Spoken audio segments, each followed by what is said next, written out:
You know, it's almost a cliche saying technology is a double-edged sword, but honestly, when you look at finance today, it really, really hits home. AI is changing so much, Uh-huh. but as our source today makes clear, it's called AI fraud detection in finance. 10 deepfakes to watch in 2025. AI is also, well, turbocharging fraud in some pretty unsettling ways, specifically with deepfakes. Exactly. Yeah, this article, it really lays bare how generative AI has just dramatically lowered the barrier for creating these hyper-realistic fake audio bits, fake videos. Stuff that looks completely real. Completely. Yeah. What used to need serious tech skills, maybe a whole team, it's becoming, well, way more accessible.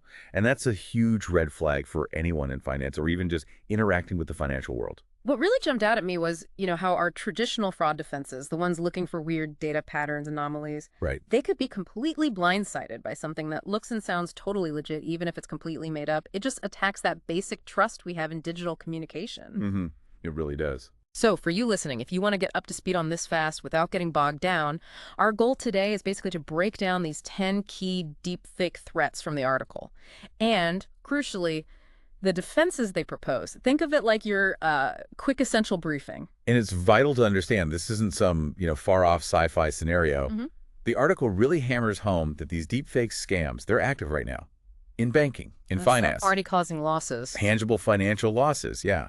So let's just dive straight into these 10 threats and pull out what you really need to know. Okay, let's do it. First one, executive impersonation scams. Yeah. The article calls it CEO fraud reimagined. We've all heard about phishing emails. Oh, yeah, the classic wire money urgently email. Right, trying to trick finance teams. But this is like that on steroids. Precisely. Steroids fueled by AI.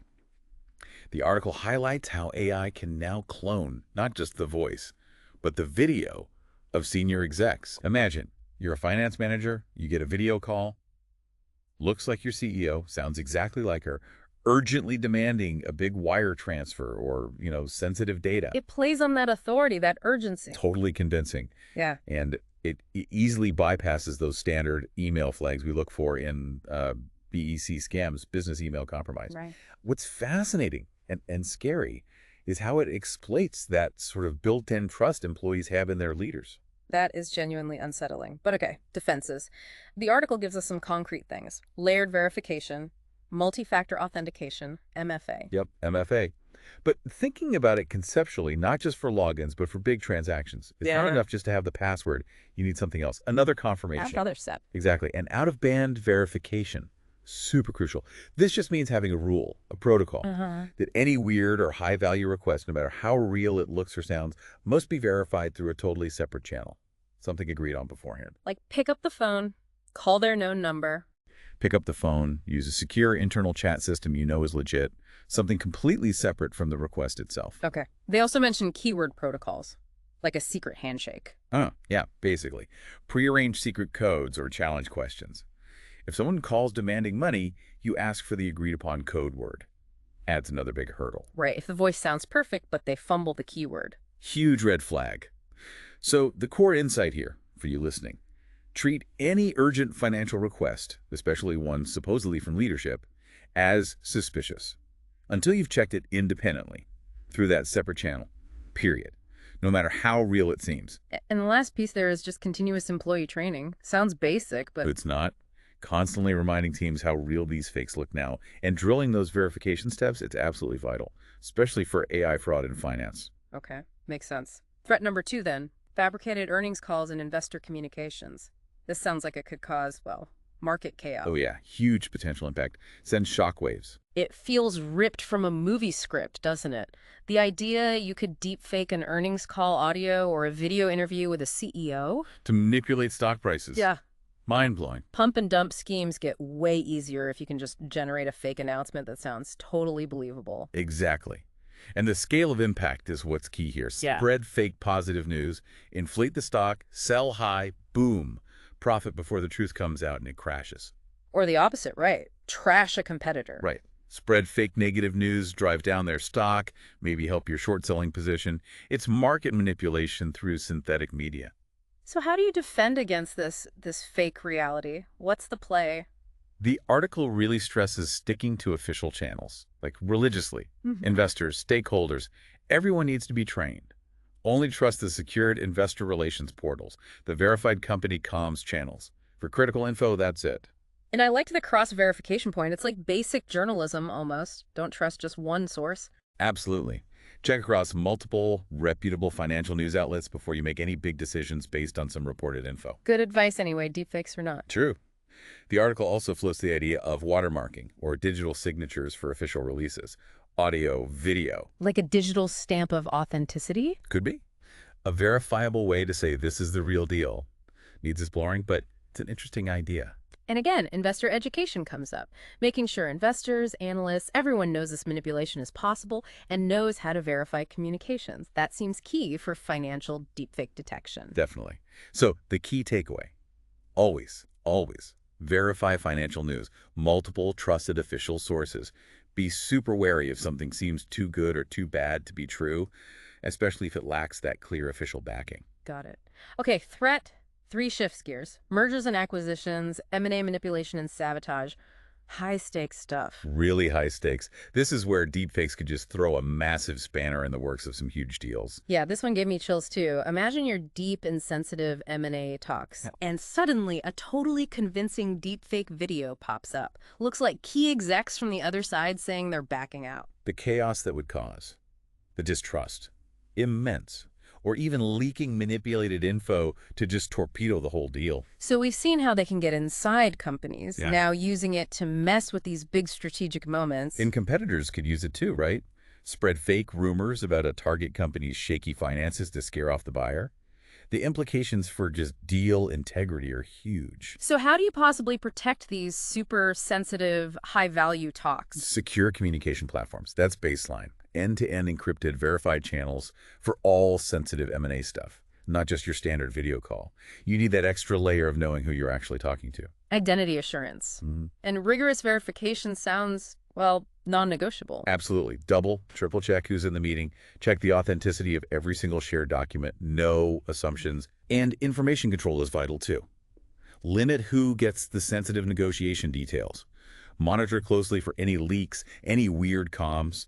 Your AI fraud detection strategy has to cover this communication security angle. Right. So the core insight for these big deals, assume nothing. Verify everything. Yeah. Especially digital comms that could swing the outcome. Makes sense. Okay, threat 4. More personal, more institutional. Reputation attacks on key individuals and institutions. Right. Weaponizing deepfakes to just destroy trust. Precisely. Imagine a deepfake video or even just audio surfaces. Seems to show a CEO, a prominent investor, maybe a board member, doing something illegal, unethical, scandalous. Oh, man. Even if you quickly prove it's fake, that initial hit to their reputation and the company's reputation by extension, that could be severe. Stock price impact, investor confidence hit. It's like digital character assassination. On steroids again, so how do you defend against that kind of attack? Proactive monitoring. You need services actively scanning online platforms, social media, even the dark web sometimes. Looking for trouble. Looking for mentions. Looking for potentially malicious synthetic media, targeting your key people, your institution. AI detection tools can really help flag these fakes early. And having a crisis comms plan ready to go, specifically for deepfakes, that sounds like table stakes now. Totally. You need to be able to debunk it fast, communicate clearly, effectively with all your stakeholders, employees, investors, customers, the public. Get ahead of the narrative? Exactly. And the article also rightly points out, be ready to pursue legal recourse. If you can find who made and spread the fake, go after them. Send a message. Right. So the key takeaway for individuals, for institutions, watch your digital footprint and have that response plan ready to roll the second a malicious deepfake appears. Debunk and communicate fast. All right. Threat number 5, compromised investor due diligence. This hits right at the heart of trust in fundraising and investment. Yeah, this is where the whole promise of startup or the track record of a fund manager could just be fabricated using deepfakes. How so? Like fake demos. Imagine video presentations with fake team members made up credentials, totally convincing, or misleading product demos, fake customer testimonials, singing their praises. Wow. So it undermines the whole due diligence process, especially for VCs, private equity. Completely. The very foundation of it. How do you trust what you're seeing? So if you're evaluating an investment, what are the safeguards against these illusions? The article really emphasizes getting face time, in-person meetings, if possible, for key people, or at the very least, Trusted, highly secure video meetings where identities are really locked down. No substitute for looking someone in the eye, basically. Pretty much. Yeah. And thorough background checks become even more critical. Don't just take their slides at face value. Verify credentials independently. Dig deeper. Exactly. And cross-reference everything. Claims about customers, partners, performance data. Don't just take their word for it. Do your own independent digging. As the article notes, this needs robust financial deepfake detection awareness during DD. Right, being aware it could be fake. That's half the battle. So, the core insight for investors: never, ever rely solely on slick digital presentations. Insist on direct interaction, independent verification. For all key claims, all key people. Good advice. Okay, threat 6 takes us into identity verification, fraudulent KYC and onboarding processes. Here come those synthetic faces. Yep, this is a massive challenge for the gatekeepers of the financial system. Banks, fintechs, generative AI can now make incredibly realistic synthetic faces and even fake ID document templates that look really good. And fraudsters use these to bypass KYC, know your customer checks. And AML, anti-money laundering checks. When they're opening accounts online, they create these mule accounts. for laundering money, other crimes. Exactly. It's a direct assault on compliance. And it fuels what's called synthetic identity fraud, using a mix of real and fake info. So how do financial institutions beef up defenses at that critical entry point? Multimodal biometrics is a key strategy. Don't rely on just one thing, like a face scan. Combine it with fingerprint, maybe voice recognition where it makes sense. Layer the security. Makes it harder to fake everything. Right. And active liveness detection during video onboarding, that's crucial. Technology that can tell if it's seeing a real live person moving naturally. Or just someone holding up a photo or playing a deep fake video. Exactly. It looks for subtle cues of real life.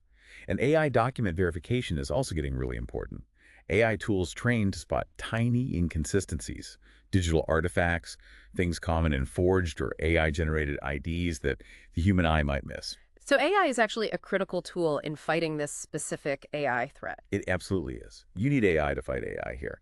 So the takeaway for financial institutions: use a layered approach for ID checks. Combine advanced tech like liveness detection and AI doc analysis with strong processes. It's essential to stop these synthetic identities getting in. All right. Threat number 7. This one feels particularly sneaky. Impersonation of compliance officers and internal authorities. Exploiting trust from within. It's insidious, yeah. Similar to the CEO fraud idea, but targeting internal roles. Yeah. Imagine a fraudster using a deepfake voice, maybe even video, to mimic your internal auditor or a compliance officer or maybe an IT admin, and then instructing employees, bypass this control for me or approve this transaction. It's urgent. Under that guise of legitimate authority. Right. It preys on that inherent trust people have in those internal figures, those roles. So how do you stop that kind of internal manipulation? Secure internal verification codes or challenge response systems. Yes. Something specific for validating instructions from compliance, from IT, from audit, especially for sensitive stuff. A strong deterrent. Like the keyword idea for executives, but internal. Exactly. And reinforcing basics like segregation of duties and approvals, requiring multiple people, different departments maybe, to sign off on critical actions, makes it way harder for one compromised account or one deepfake call to cause damage. Multiple hurdles. Yep. And targeted training again. Specifically warning employees about this risk internal impersonation using deepfakes. Hammering home. Always follow the verification protocols. No exceptions. Even if it sounds like your boss's boss. So the core insight for companies: reinforce those internal checks and balances and really empower employees to question things, even seemingly legit internal requests if they feel off or bypass normal steps. Empower them to pause and verify. Yeah. Critical. Okay, number 8. We're back to market manipulation, but slightly different. Fake financial news and analysis. The rise of the AI expert. Yes. Imagine deepfake videos spreading online. They look like well-known financial analysts, respected economists, maybe influential investors. People you'd normally trust. Exactly. But they're making completely false predictions or endorsing really sketchy assets, maybe some crypto coin. Classic pump and dump fuel. And this stuff spreads fast on social media. Like wildfire. And it can genuinely sway market sentiment, push prices where the fraudsters want them. So in this world of just instant information overload, how do you tell what's real financial analysis and what's a deep fake designed to rip you off? Again, rely on reputable sources. It sounds simple, but it's crucial. Train your teams, advise your clients, stick to the established, credible financial news outlets, official sources, not some random clip on TikTok or a forum post. Healthy skepticism is key. Very key. And use fact-checking tools. There are resources emerging to help verify information authenticity, worth looking into. Okay. And just fostering that culture of critical assessment. Towards any sensational financial news, especially if it's pushing you to act now, detecting fraud here really involves media literacy now. Being a smart consumer of information. Exactly. So the takeaway for anyone consuming financial news, be highly skeptical, especially if stuff not verified by multiple reputable sources, and particularly if it triggers strong emotions, fear, greed, or urges immediate action. Pause and check. A good rule for life, probably. Okay, threat 9. This one seems complex. Deceptive private equity exits and valuations. A bit more subtle. It is more nuanced, yeah. The article highlights the risk. It might be complex to pull off perfectly, but the risk is there of using deepfakes to subtly inflate a company's value before you sell it or take it public in an IPO. How would they even do that? Could be things like creating fake video testimonials Yeah. from impressive-sounding major clients who don't actually exist. Or maybe even manipulating footage of their operations, showing assembly lines running faster, warehouses looking fuller, suggesting higher efficiency or capacity than reality. Wow, that's sneaky. So if you're on the buy side, acquiring a company or underwriting an IPO, what safeguards stop you from buying into fabricated evidence? Mandating thorough independent audits, financial audits, operational audits, done by reputable third-party firms. You absolutely need that unbiased expert assessment looking under the hood. Can't skip that step. No way. And insisting on direct customer and partner verification as part of your due diligence. Don't just rely on the list they give you. Actually talk to their key customers, key partners. See if the story matches up. That can reveal inconsistencies fast. Right. Talk to the real people. Exactly. And where it makes sense, do on-site inspections. Go physically verify the operational claims. See the factory floor, the warehouse. Does it match the videos, the pitch? Helps uncover discrepancies between that deepfake portrayal and the ground truth. So the core insight for these big transactions, never skip the deep independent verification of everything, especially claims about performance, customers, operations. Trust, but verify rigorously. Very rigorously. Okay, final deepfake threat. Number 10, sophisticated insurance fraud, going beyond just, faking a whiplash claim. Right. We're talking high-value insurance claims, Yeah. luxury assets, commercial property, that kind of thing. Deepfakes could be used to create entirely fabricated evidence. Like what? Fake security footage. Could be fake video documentation of an accident, a theft, altered photos or videos to make damage look way worse than it is, or even faking proof of ownership for, say, expensive jewelry or art that maybe never existed or was sold long ago. So for insurers dealing with potentially huge payouts, what are the defenses against these really advanced forgeries? Using advanced AI tools for forensic media analysis. That's becoming essential.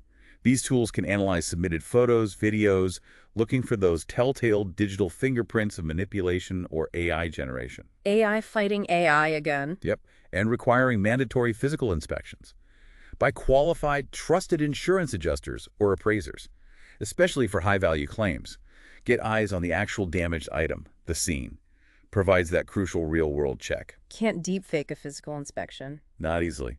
And the article also mentions exploring things like blockchain or secure registries for verifying ownership of high-value assets. Could provide a more tamper-proof record down the line. Interesting potential there. For sure.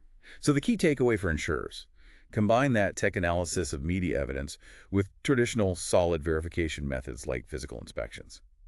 That combo is needed to counter these increasingly sophisticated fake claims. Okay, so we've gone through all 10 specific threats, and it's really clear, like you said, a piecemeal approach just won't work. The article really emphasizes going beyond detection, building a truly resilient AI fraud detection strategy. Precisely.